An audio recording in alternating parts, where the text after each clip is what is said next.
السلام علیکم ورحمۃ اللہ۔ ایک مرتبہ پھر آپ کو یوم سیدنا ابو بکر صدیق رضی اللہ تعالی عنہ کی خصوصی ٹرانسمیشن عالم آن لائن میں خوش آمدید کہتا ہوں، اور ایک مرتبہ پھر آپ سب کو یہ یاد دلانا چاہتا ہوں کہ انشاءاللہ کل ہماری جو ٹرانسمیشن ہے، جو ہم سے غلطی ہوئی ہے 2 دن پہلے، یقیناً غلطی ہے، مگر چونکہ معاملات اور حالات کچھ ایسے تھے جس کی وجہ سے ہم یہ ٹرانسمیشن نہیں کر سکے، سیدنا ابو بکر صدیق رضی اللہ تعالی عنہ کی آج کی ٹرانسمیشن کے بعد کل ہم سیدۃ النساء اہل الجنہ فاطمۃ الزہرا ابیہا و علیہا افضل الصلاۃ والسلام پر اپنی خصوصی نشریات کریں گے۔ ایک کالر ہمارے ساتھ ٹیلی فون لائن پر موجود ہیں۔ السلام علیکم۔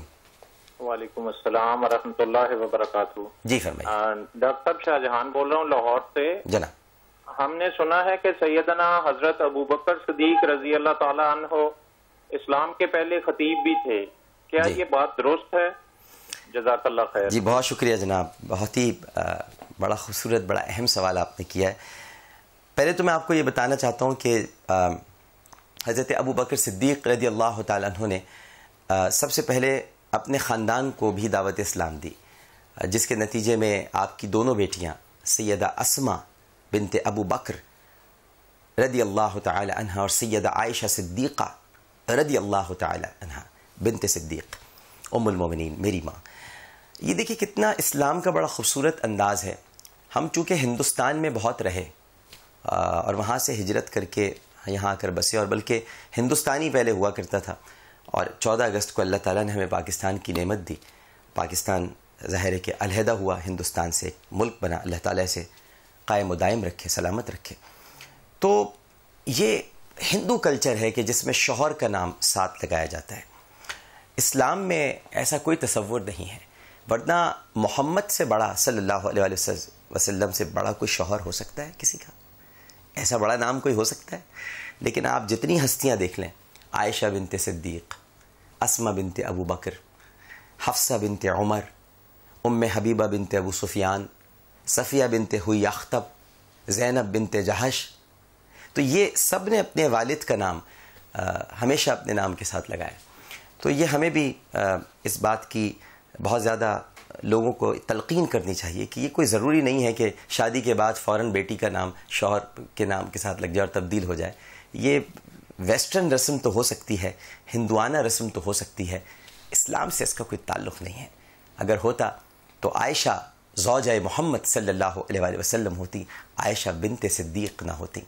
تو سیدہ عائشہ بنت صدیق اکبر رضی اللہ تعالی عنہ، ان کے بیٹے حضرت عبداللہ ابن ابو بکر رضی اللہ تعالی عنہ، اور ان کی اہلیہ ام رومان رضی اللہ تعالی عنہ، اور ایک خادم تھے جو میں نے شروع میں جب عامر ذکر کیا تو ان کے بڑے پیارے خادم تھے، اور وہ عامر سے بہت پیار کرتے تھے، اور آج بھی عامر سے بہت پیار کرتے ہیں۔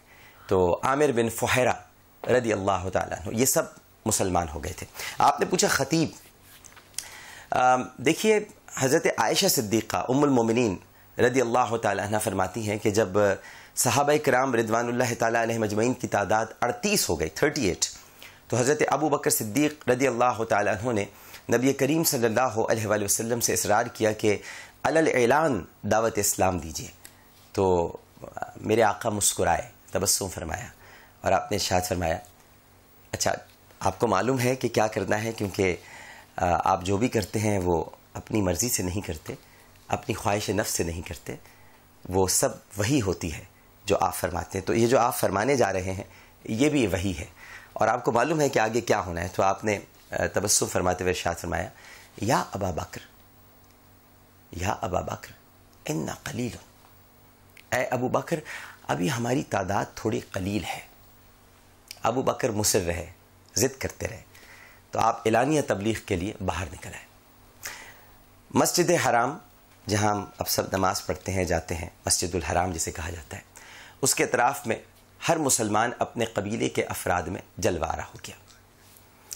اب حضرت ابو بکر صدیق رضی اللہ تعالیٰ عنہ تقریر کے لیے اٹھ کھڑے ہوئے۔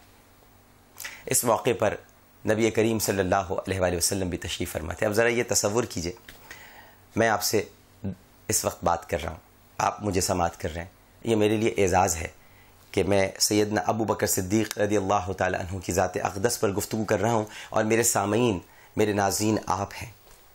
ذرا تھوڑی دیر کے لیے سوچئے، تھوڑی دیر کے لیے سوچئے خطاب ابو بکر کر رہے ہوں اور سامعین میں محمد مصطفیٰ صلی اللہ علیہ وآلہ وسلم شامل ہوں. اللہ اکبر. یعنی پہلی تقریر ہی آپ نے اپنے آقا کے سامنے کی. آقا سماعت فرما رہے ہیں اور ضد سے کہیے, ضد کیا آپ نے, مصر ہے نہیں میں تو کروں گا تقریر. سرکار بھی تشریف فرمائے. اس طرح حضرت ابو بکر صدیق رضی اللہ تعالی عنہ نے دعوت اسلام کے پہلے بے باک خطیب ہونے کا شرف بھی حاصل کیا. بھائی دیکھیے, ابھی ہماری ایک جلسہ ہوا تو وہاں کوکب نورانی اکاڑوی صاحب بھی تھے, حضرت شاہ مظفر شاہ قادری صاحب بھی تھے, مفتی عابد مبارک صاحب بھی تھے, مفتی آصف سعید قادری صاحب بھی تھے, مفتی عبد القادر صاحب بھی تھے. بہت سارے ہمارے بزرگ وہاں موجود تھے. تو میں نے تو کوکب صاحب کے سامنے اور ان سب کے سامنے تقریر کی, وہاں خطاب کیا. تو لیکن میں نے تقریر کی تو ظاہر میں نے غلطیاں بھی کی ہوں گی, یہ میرے اساتذہ میں سے ہیں, استاد ہیں. لیکن ابو بکر رضی اللہ تعالیٰ عنہ سرکار کے سامنے خطاب فرما رہے تھے. سوچئے تھوڑی دیر کے لیے, یہ کتنا سیدھا جملہ لگ رہا ہے, لیکن تھوڑی دیر کے لیے سوچئے کہ کس کے سامنے خطاب کر رہے ہیں آپ, جو خطیب الانبیاء حضرت شعیب علیہ السلام کے بھی سردار ہیں. حضرت شعیب کو خطیب الانبیاء کہا جاتا ہے, تو یہ ان کے بھی امام ہیں جن کے سامنے آپ خطاب فرما رہے ہیں. تو مشرکین سیدنا ابو بکر صدیق رضی اللہ تعالی عنہ اور مسلمانوں پر ٹوٹ پڑے, اور انہوں نے حضرت ابو بکر صدیق رضی اللہ تعالی عنہ کو مسجد حرام میں خوب زد و کوب کیا. بدبخت عتبہ بن ربیعہ یہ آپ پر پل پڑا, اس نے آپ پر بہت تشدد کیا, اس نے آپ کے چہرے مبارک کو شدید ضربوں کا نشانہ بنا کر زخمی کر دیا. بہت چہرے پر آپ کے تشدد کیا, ہر طرف سے آپ کے لہو بہہ رہا تھا, اور آپ کے جسم اتھر کو بھی بری طرح روندا. اس پر چلنے لگے لوگ, یعنی پامال کرنے لگے.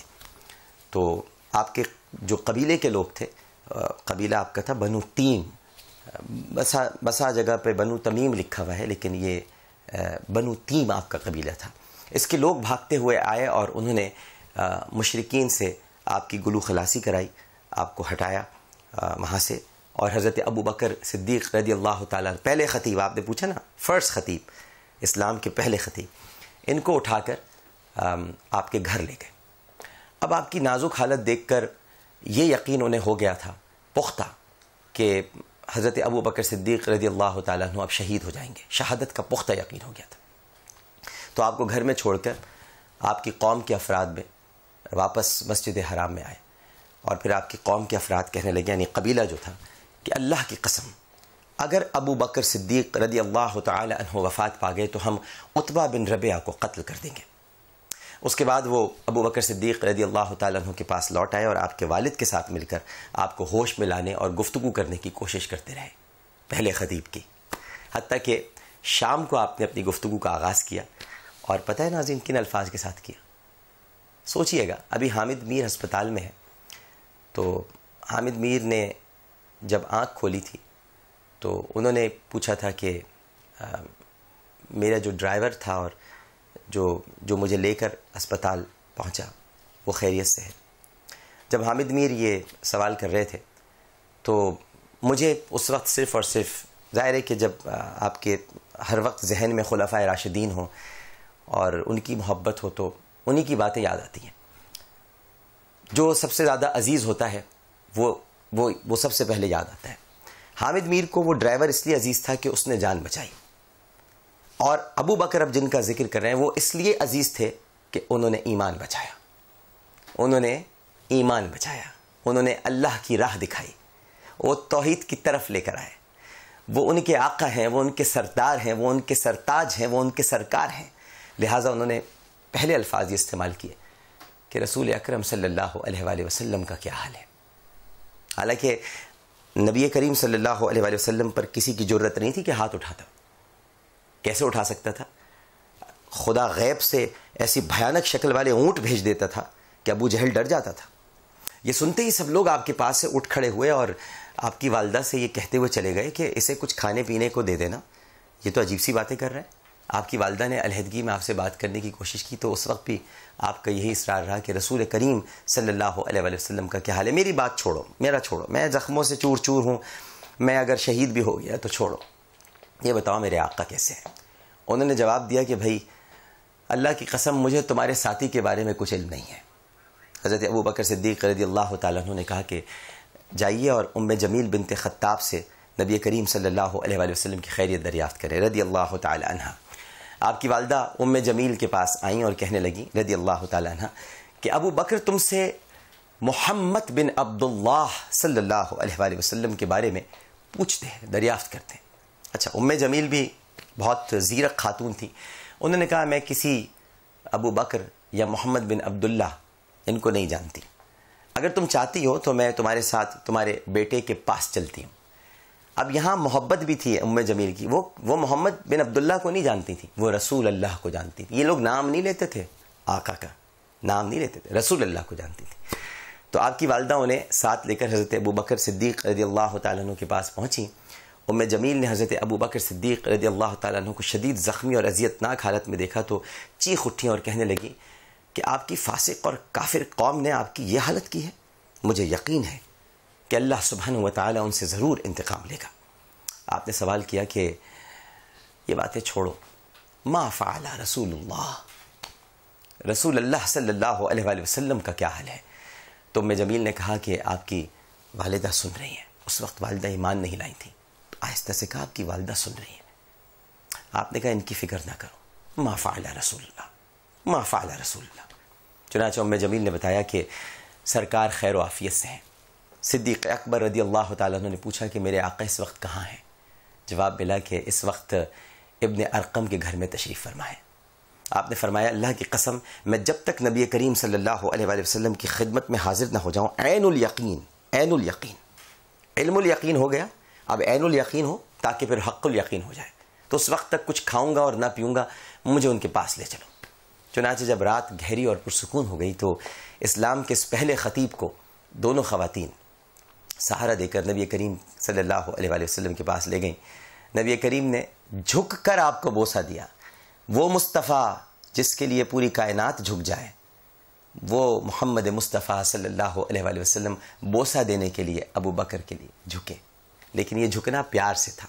آقا کسی کے لیے ادب میں نہیں جھکتے، ہم سب آقا کے لیے ادب میں جھکتے ہیں، لیکن آقا پیار میں جھکے۔